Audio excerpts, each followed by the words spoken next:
Once upon a time, there was an old owl who lived in an oak tree. Every day he observed incidents that occurred around him. Yesterday, he watched as a young boy helped an old man carry a heavy basket. Today, he saw a young girl shouting at her mother. The more he saw, the less he spoke. As the days went on, he spoke less, but heard more. The old owl heard people talking and telling stories. He heard a woman saying an elephant jumped over a fence. He heard a man saying that he had never made a mistake. The old owl had seen and heard what happened to people. There were some who became better, some who became worse. But the old owl in the tree had become wiser each and every day. Moral of the story: be more observant, talk less and listen more. This will make us wise. Once there lived a camel and a jackal. They were good friends. They lived near a river. One day the jackal came to know that there was a field of ripe melons across the river. His mouth watered, but he could not cross the river. He went to Camel and told him about the melons. The camel was also tempted to eat melons. He carried the jackal on his back and crossed the river.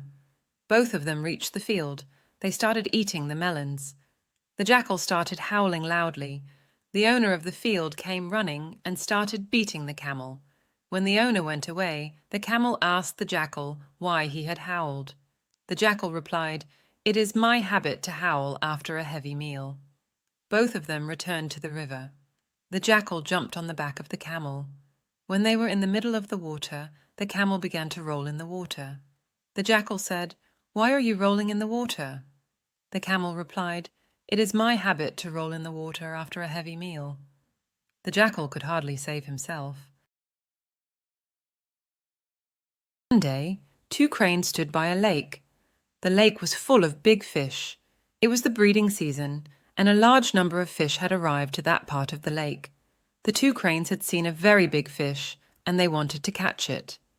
For a long time, they watched its movements. Then, one of the cranes caught it by its head.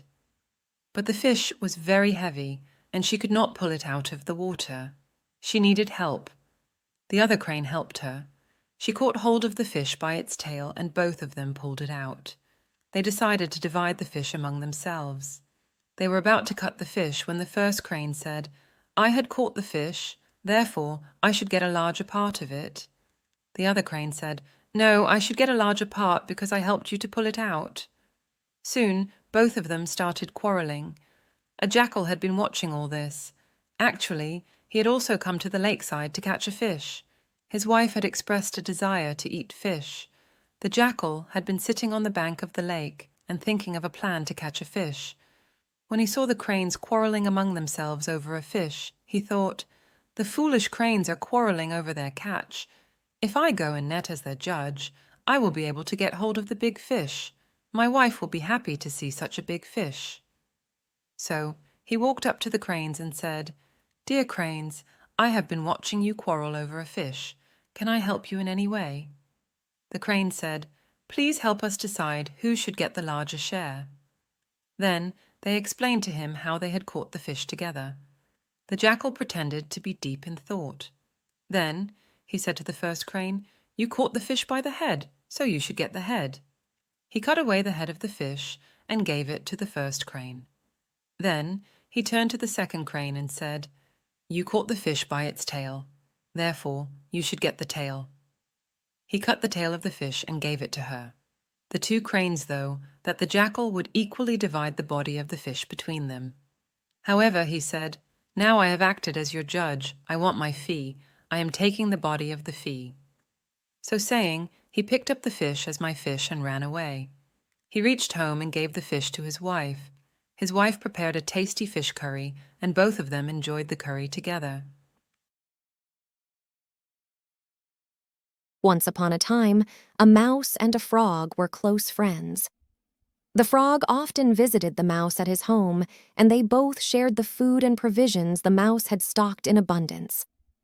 One day, the frog invited the mouse to his house. The poor mouse didn't know how to swim. The frog told him that he would make the mouse sit on his back. The mouse immediately agreed. Halfway across the steam, the frog started to get wicked thoughts of eating the mouse. So, the wicked frog dived for the bottom of the stream. The mouse, realizing too late the betrayal of the frog, started to cry for help. A hawk, flying above the stream, saw the scene and swooped down upon the mouse. The hawk picked him up with its beak and started to fly high into the sky. The frog tied to the mouse was also taken away. The frog realized his mistake. In his greed to get more food, he had not only his good friend, but also put his own life into danger. In a deep, dense jungle, there lived a lion. He was known for his great power. Undoubtedly, he was strong and had mighty claws and teeth, but he had one big problem. He was terrified by the cocking of the rooster. "Can life be worth living if the creature as mighty as me get afraid of such a small creature like a rooster?" the lion cried bitterly. Just as he was in his sad stage, he spied an elephant. The elephant was huge and scary, and he was flapping his large ears quickly to and fro in the great concern. "What troubles you, my friend? Can anything have the power to harm a beast of your size, bulk, and strength?" "Oh yes, you will be shocked. Do you see that black, buzzing gnat? If he wishes to sting inside my ear, I will go mad in pain." The lion, after hearing the elephant, took a promise from himself. He decided not to let troubles come in his way. Also, the lion understood that even the strongest creatures have some weak points. He built up his self-confidence once again. After all, he had much to think of. He was the king of all the beasts.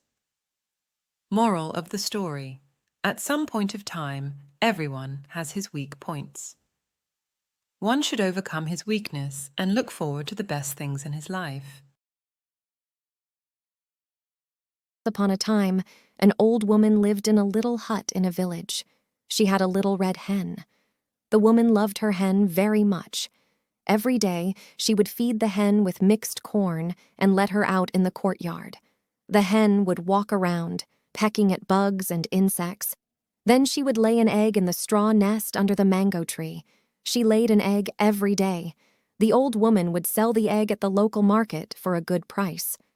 One evening, the old woman thought, "If I feed the hen twice as much, she will lay 2 eggs every day. Then I will become rich." She fed the hen more and more corn every day. But the red hen only grew big and fat until one day she stopped laying eggs altogether.